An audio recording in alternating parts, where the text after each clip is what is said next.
नमस्कार साथियों, स्वागत है आपका अपने YouTube चैनल पर।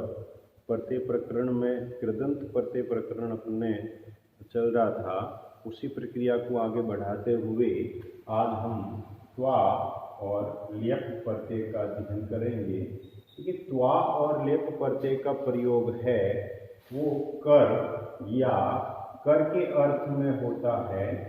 कर या कर के अर्थ में, जैसे खाना खा करके या भोजन करके विद्यालय गया, पढ़ाई करके परीक्षा देने गया, तो इसमें कर्ता एक ही होगा और कार्य दो होंगे। तो जो दो कार्य हो रहे हैं एक ही कर्ता द्वारा, तो उसमें जो पूर्व काल में यानी पहले जो कार्य हो चुका होगा उस अर्थ वाली धातु से परे है वो त्वा या लेप प्रत्यय का त्वा का प्रयोग होगा। और त्वा के स्थान पर वो लेप प्रत्यय आएगा। वो किस कारण से आएगा वो अपन आगे सूत्र में पढ़ेंगे। तो उसका सूत्र आता है त्वा प्रत्यय का समान कर्तृकयोः पूर्व काले। समान कर्तृकयोः पूर्व काले, यानी जिस वाक्य में या जिस दो धातुएं आ रही है जिस वाक्य में उसका कर्ता एक हो, दो धातुएं आ रही है और दोनों धातुओं का कर्ता एक होना चाहिए। उस कर्ता एक में वाक्य में दो धातु होनी चाहिए। दो धातुओं में एक धातु पहले होगी और एक धातु बाद में होगी। तो पूर्व काल के अर्थ को बताने वाली धातु से परे है वो त्वा प्रत्यय का प्रयोग हो जाएगा। जैसे क्रीधातु या जैसे राम भोजन करके विद्यालय जाता है। राम भोजन करके विद्यालय जाता है, तो यहाँ देखिए कर्ता है राम। भोजन करके, भोजन करना एक धातु हो गई है। दूसरा विद्यालय का जाना, ये दूसरी क्रिया या धातु हो गई। तो पूर्व काल यानी पहले कौन सा कार्य हो रहा है? भोजन करना। दोनों का कर्ता एक ही है। राम ही भोजन कर रहा है और राम ही विद्यालय जा रहा है। तो पहले कार्य हो रहा है राम का भोजन करना, तो ये पूर्व काल की धातु हो गई। पूर्व काल का अर्थ बताने वाली ये धातु है, तो इससे परे है वो त्वा प्रत्यय का प्रयोग हो जाएगा। अब देखिए हम इसका उदाहरण करते हैं। जैसे क्रीधातु, क्रीधातु से त्वा प्रत्यय, त्वा प्रत्यय में देखिए त्वा शेष रहेगा। क की संज्ञा है वो लसक्व तद्धिते सूत्र से हो जाएगी। तो इस सूत्र से वो धातु से परे त्वा प्रत्यय और लसक्व तद्धिते से क की संज्ञा हो जाएगी। लसक्व तद्धिते से प्रत्यय के आदि में आए हुए क की संज्ञा तस्य लोपः से इत्संज्ञक वर्ण का लोप करेंगे, तो अपने पास ये रूप बचेगा क्री प्लस त्वा। अब यहाँ देखिए गुण होना चाहिए। आर्ध धातु को प्रत्यय परे आ रहा है और धातु के अंत में अचीक प्रत्यार का वर्ण आ रहा है, तो सार्व धातुकार धातु कयोः सूत्र से इसको गुण होना चाहिए। लेकिन हमने पहले भी पढ़ा है कि कित या घित प्रत्यय यदि परे आ रहा हो तो धातु को गुण अथवा वृद्धि नहीं होगी। तो अपने पास यहाँ पर प्रत्यय कौन सा आ रहा है? कित आ रहा है। तो इस प्रकार से, इस कारण से है वो इस धातु को गुण का है वो निषेध हो जाएगा। तो अपन इसको ज्यों का त्यों मिला के लिखेंगे तो अपने पास ये रूप बन जाएगा कृत्वा। उसी प्रकार से जैसे अभी अपन ने भोजन करके, तो भुज प्लस त्वा, तो त्वा में इसी सूत्र से है वो धातु से परे त्वा प्रत्यय हो जाएगा। त्वा में क की संज्ञा हो जाएगी लसक्व तद्धिते से, तस्य लोपः से इसका लोप हो जाएगा। तो अपने पास देखिए भुज प्लस त्वा, ये सूत्र बचे, ये रूप बचेगा। इसमें हमने एक सूत्र पढ़ा था, तवियत प्रत्यय में भी पढ़ा था अपन ने, चोकु। चोकु ये सूत्र पढ़ा था अपन ने कि जलादि प्रत्यय परे होने पर च वर्ग के स्थान पर क वर्ग आदेश हो। तकार आ रहा है, जल प्रत्यार में इससे परे ज आ रहा है च वर्ग का, तो चोकू सूत्र से च वर्ग को क वर्ग, च वर्ग का तीसरा वर्ण है तो इसके स्थान पर भी क वर्ग का तीसरा वर्ण आदेश करेंगे अपन, तो अपने पास ये रूप बन गया भुग प्लस त्वा। अब खरी च, खर परे आ रहा है और यहाँ पर जल प्रत्यार का वर्ण आ रहा है तो इसके स्थान पर चर आदेश हो जाएगा खरी च, तो पहला वर्ण आदेश हो जाएगा इसके स्थान पर, तो भुक प्लस त्वा। अपने पास ये रूप बन जाएगा भुक त्वा भोजन करके। तो इस प्रकार से यहाँ पर ये त्वा प्रत्यय का प्रयोग हो जाएगा। अब अपन एक सूत्र पढ़ रहे हैं जहां पर गुण भी हो जाएगा। इसमें एक सूत्र आता है कि कुछ धातुओं से जो सेठ धातुएं हैं उन धातुओं से परे इट का आगम, प्रत्यय को इट का आगम होगा तो न त्वा सेठ एक सूत्र आता है, न त्वा सेठ। ये सूत्र कहता है कि सेठ धातुएं हो यानी इट युक्त यदि है त्वा, प्रत्यय को ईट का आगम होगा तो सेठ धातुओं से परे प्रत्यय को ईट का आगम हो जाएगा, तो ईट युक्त जो त्वा है, ईट के साथ में जो त्वा आ रहा है उसको कित नहीं माना जाए, कित नहीं समझा जाए।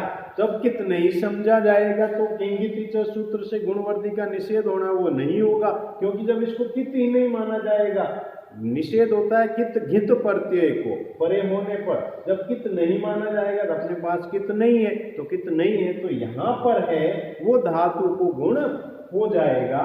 जैसे अपन उदाहरण करते हैं सी धातु से त्वा प्रत्यय, तो समान कर्तृकयोः पूर्व काले, समान कर्तृकयोः पूर्व काले, इस सूत्र से है वो त्वा प्रत्यय, क की लसत्व तदिते से संज्ञा हो जाएगी, लसत्व तदिते और तस्य लोपः से इसका लोप हो जाएगा। अब यहाँ देखिए अपने पास रूप बचा है सी प्लस त्वा। अब यहाँ पर ये आर्ध धातु को कस्येड, आर्ध धातु प्रत्यय पर है तो आर्ध धातु को कस्येड वलादे से वलादी प्रत्यय को इट का आगम हो जाएगा। आर्ध धातु शेड वलादेह, तो यहाँ पर ईट का आगम करेंगे तो अपने पास ये रूप बन गया सी प्लस ई प्लस त्वा, ककार की संज्ञा हो जाएगी हलन्त्यम सूत्र से, तस्य लोप से उसका लोप हो जाएगा, तो अपने पास यहाँ सी प्लस ई प्लस त्वा। अब ये इट युक्त त्वा हो गया, तो इत युक्त त्वा है तो न त्वा सेठ क्या कहता है कि इट युक्त त्वा है वो कित नहीं माना जाए, तो यहाँ पर अपन इसकी सहायता लेंगे न त्वा सेठ, न त्वा सेठ ये कह रहा है कि त्वा को कित नहीं समझा जाए, तो यहाँ पर अपन लिखेंगे न त्वा सेठ से इट युक्त त्वा को कित नहीं मानने पर, न त्वा सेठ से इट युक्त त्वा को कित नहीं मानने पर, जब हमने कित माना ही नहीं इसको तो धातु के अंत में क्या आ रहा है, ई आ रहा है, तो सार्व धातु का अर्थ धातु को यू सूत्र यहाँ लागू हो जाएगा। सार्व धातु का अर्थ धातु कयोः, ये कहता है कि गंत गुण हो, तो यहाँ पर धातु के अंत में ई आ रहा है, इसको क्या करेंगे गुण करेंगे, तो ई के स्थान पर गुण क्या हो जाएगा ए, तो अपने पास ये रूप बन गया से प्लस ई प्लस त्वा। अब यहाँ पर देखिए अयादि संधि, ई आ रहा अच प्रत्यार का, उससे पूर्व में ए आ रहा एच प्रत्यार का, तो एचो अयवायावः, एचो अय वायावः, इस सूत्र से यहाँ अयादि संधि करेंगे तो ए के स्थान पर अयादि में अय आदेश हो जाएगा, तो स ये ए के स्थान पर अय प्लस ई और इधर ये त्वा। अब इसको मिला के लिखेंगे, देखिए स में अ, य में ई की मात्रा मिल जाएगी और ये त्वा, सही त्वा, ये रूप बन जाएगा। तो हमेशा ये ध्यान रखना है कि त्वा प्रत्यय कित होने के कारण गुणवर्ती का निषेध हो जाएगा, लेकिन जहां इट का आगम होगा प्रत्यय को उसको कित नहीं माना जाएगा, और जब उसको कित नहीं माना जाएगा तो उस धातु में गुण वृद्धि का जो कार्य है वो निरंतर चलता रहेगा, सार्वधातुकार धातु कयो सूत्र से। उसी प्रकार से देखिए वृत्त धातु लेते हैं अपन, वृत्त धातु से त्वा प्रत्यय लसक तद्धित से क की संज्ञा होके वृत्त प्लस त्वा आर धातु कसीड वलादे से ईट का आगम हो जाएगा, वृत्त प्लस ई प्लस त्वा न त्वा सेठ से ईट युक्त त्वा को कित नहीं मानने पर। अब यहाँ पर देखिए धातु के अंत में अच नहीं है, तो सार्वधातुकार धातु को क्या करता अंत में करता है। यहाँ उपदा में अरस्व इकारा, जब उपदा में अरस्व इकारा इसके लिए अपने एक सूत्र पढ़ा था पुगंत लघुपदस्य च, पुगंत लघुपदस्य च। ये कहता है कि आर्ध धातु सार्वधातुक प्रत्यय परे होने पर लघु उपदा को गुण हो, उपदा में यदि ह्रस्व वर्ण हो लघु वर्ण हो तो उसको हम क्या करेंगे गुण करेंगे। तो यहाँ पर अपने पास में देखिए री आ रहा है, ह्रस्व है, इसको गुण करेंगे तो री के स्थान पर गुण हो जाएगा अ, फिर ये त ई और ये त्वा। अब क है वो री के स्थान पर आदेश हुआ तो उरण रपरह सूत्र से रपरयुक्त हो जाएगा, उरण रपरह। तो अपने पास अब ये रूप हो गया व अ गुण के साथ में र जुड़ जाएगा, तो प्लस ई प्लस त्वा। अब इसको मिला के लिखेंगे व त में ई, र त के ऊपर चला जाएगा, वर्तित त्वा, ये रूप बन जाएगा। उसी प्रकार से यदि अपन दिव धातु से करें तो सेम इसी प्रकार से देवित्वा बन जाएगा। शिव धातु करें, शिव धातु से इसी प्रकार से सेवित्वा, ये रूप बन जाएगा। तो इस प्रकार से अपन इसमें कुछ उदाहरण और भी कर सकते हैं। फिर इसी में देखिए अपन अगला सूत्र लेते हैं। यहाँ पर देखिए विकल्प से आगे जो सूत्र आ रहा अपना, इसमें विकल्प से कित माना जाएगा, विकल्प से कित माना जाएगा या विकल्प से कित नहीं मानने पर।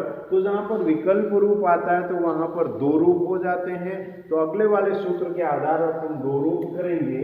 सूत्र आता है रलो व्युपधा लादेश, व्युपधा लादेशंश्च, रलो व्युपधाद् लादेह संश्च, रलो व्युपधात लादेशंश्च। ये सूत्र कह रहा, देखिए तीन बातें बताई जा रही इसमें कि ई वर्ण या उ वर्ण, पहला ई वर्ण या उ वर्ण उपधा में हो, ई वर्ण या उ वर्ण जिसकी उपधा में हो, ई वर्ण या उ वर्ण जिसकी उपधा में हो, ऐसी हलादी रलंत धातु, हलादी। दूसरा आ गया हलादी धातु, धातु के आदि में हल प्रत्यार का वर्ण होना चाहिए। और तीसरा आता है रलंत, यानी रल प्रत्याहार अंत में हो, रल प्रत्याहार जिस धातु के अंत में हो उस धातु, ऐसी धातु से परे सेठ त्वा, यानी जिस त्वा को ईट का आगम हो गया है, ऐसे सेठ त्वा को विकल्प से कित माना जाए, विकल्प से कित हो, वो क्या होगा विकल्प से कित हो। ऐसी धातुओं में यानी जहां पर ईट का आगम होता है वहां पर है वो सेठ त्वा को कित नहीं माना जाता है। लेकिन यदि धातु में ये कंडीशन हो तीनों, ई वर्ण या ओ वर्ण उपधा में हो, हलादी धातु हो, अंत में रल प्रत्यार का वर्ण आ रहा हो, तो उस धातु से परे सेठ त्वा को विकल्प से कित माना जाएगा। तो जहां विकल्प से कित माना जाएगा वहां गुण का निषेध हो जाएगा, और जहां विकल्प से कित नहीं माना जाएगा वहां पर गुण होकर के अन्य रूप बन जाएगा। तो इस प्रकार से दो रूप बनेंगे। जैसे धातु लेते हैं अपन इसमें लिख धातु, लिख धातु से त्वा करें तो देखिए त्वा में त्वा शेष बचेगा। इस धातु से परे आर्ध धातु कसीड वलादेह सूत्र से ईट का आगम हो जाएगा, आर्ध धातु कसीड वलादेह। तो यहाँ इसमें ईट का आगम हो गया, तो लिख प्लस ई प्लस त्वा। अब ये जो सूत्र कह रहा है, ये कह रहा है इसको विकल्प से कित माना जाए। तो विकल्प से कित माना जाए तो एक रूप तो अपना हो गया, गुण नहीं करेंगे अपन, लिखित हुआ। जहां इसको कित मान लिया वहां पर अपने पास इसको मिला के लिखेंगे तो एक रूप तो अपना बन गया लिखित हुआ। अब दूसरा रूप जहां इसको कित नहीं माना जाएगा वहां पर देखिए उपधा में ई आ रहा धातु के, तो पुगंत लघुपदस्य च, पुगंत लघुपदस्य च, इस सूत्र से उपधा को गुण हो जाएगा, तो उपधा को गुण हो जाएगा तो ई गुण हो जाएगा, एक ए गुण हो जाएगा ई को, तो लेख प्लस ई प्लस त्वा। अब इसको मिला के लिखेंगे तो अपने पास ये रूप बन जाएगा लेखित हुआ। देखिए जहां पर कित माना वहां तो लिखित हुआ, गुण नहीं हुआ, जहां कित नहीं माना वहां लेखित हुआ, जहां हमने गुण कर दिया। उसी प्रकार से इसमें इस प्रकार से अन्य रूप भी बन जाएंगे, जैसे द्युत धातु, द्युत धातु।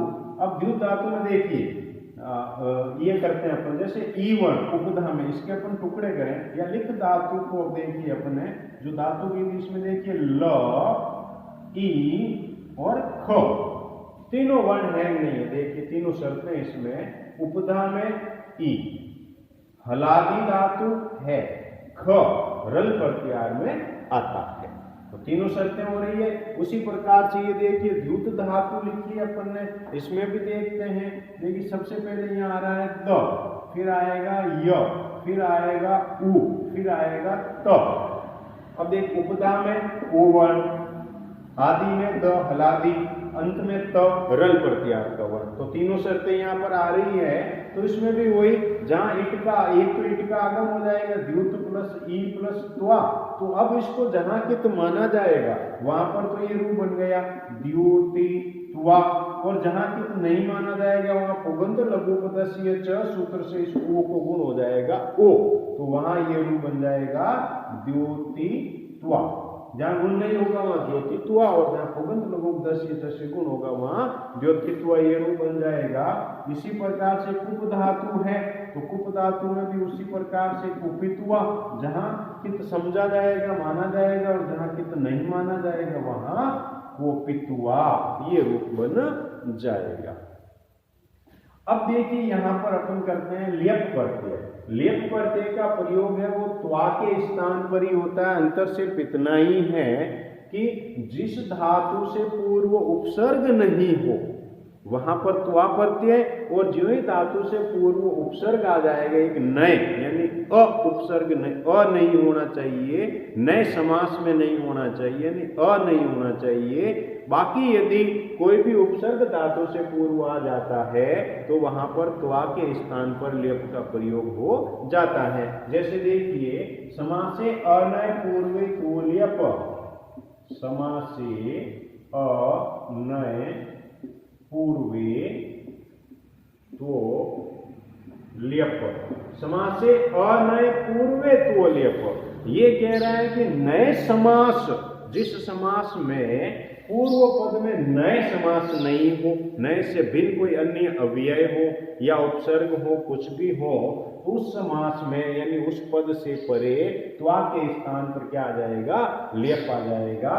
जैसे प्र प्लस त्रि प्लस त्वा, यहाँ पर पहले तो त्वा प्रत्यय का ही प्रयोग होगा, त्वा के स्थान पर लियप आदेश होगा, तो यहाँ पर पहले यही सूत्र आएगा समान कर्तृकयोः पूर्व काले, समान कर्तृकयोः पूर्व काले, इस सूत्र से है वो त्वा प्रत्यय।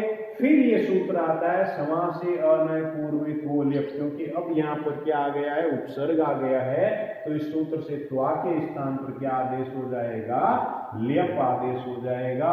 लियप में पकार की हलंत्यम से एक संज्ञा हो जाएगी, ल के लसक को तदिते से एक संज्ञा हो जाएगी, हलंत्यम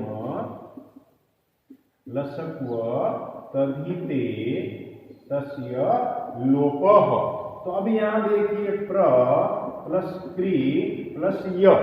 अब यहाँ पर देखिए सूत्र पढ़ा था आपने, ह्रस्वस्य पीति कृति तुक, पित्त कृत परे होने पर, अपने पास पित्त प्रत्यय है तो पित्त कृत परे आ रहा है, तो पित्त कृत परे होने पर ह्रस्व को तुक का आगम, री ह्रस्व आ रहा है, इसको तुक का आगम हो जाएगा।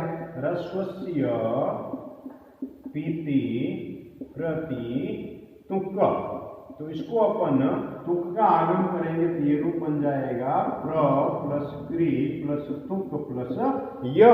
तुक में क की एक संज्ञा हो जाएगी, हलंत्यम सूत्र से वो की उपदेश से अजानुनासिक से अनुबंध लोप करेंगे अपन, तो अनुबंध लोप करेंगे तो अपने पास ये रूप बन जाएगा प्र क्री त प्लस य, मिला के लिखेंगे प्रकृतिय, ये रूप बन जाएगा। तो यहाँ पर ह्रस्व अच आ रहा हो धातु के अंत में तो उसको तुक का आगम हो जाएगा। उसी प्रकार से जैसे मान लिया अपन एक उदाहरण करते हैं, अनु प्लस भू प्लस लेप, अनु प्लस भू प्लस त्वा, पहले तो त्वा के स्थान पर क्या आदेश हो जाएगा लेप, लेप में शेष क्या बचेगा य शेष बचेगा, तो यहाँ देखिए भू और ये नु। अब यहाँ दीर्घ वर्ण आ रहा है तो तुक का आगम नहीं होगा, सीधा रूप हो जाएगा अनु भूय। उसी प्रकार से देखिए प्र उपसर्ग प्लस कंप धातु त्वा प्रत्यय, त्वा के स्थान पर लेप, लेप में य शेष, अब यहाँ पर कंप और इधर ये प्र, अब यहाँ पर तुक का आगम होगा नहीं क्योंकि अच अंत में नहीं आ रहा है, तो इसको भी मिला के लिखेंगे प्रकंपीय। तो इस प्रकार से त्वा के स्थान पर है वो लेप प्रत्यय का आगम हो जाएगा। यदि धातु से पूर्व नए समास से भिन्न अन्य कोई अव्यय आ रहा हो तो इस प्रकार से त्वा और लेप क्रिया करके अर्थ में हमने प्रयोग किया है। अगले वाले वीडियो में हम फिर से मिलेंगे अगले प्रत्यय के साथ। तब तक के लिए नमस्कार, जय हिंद।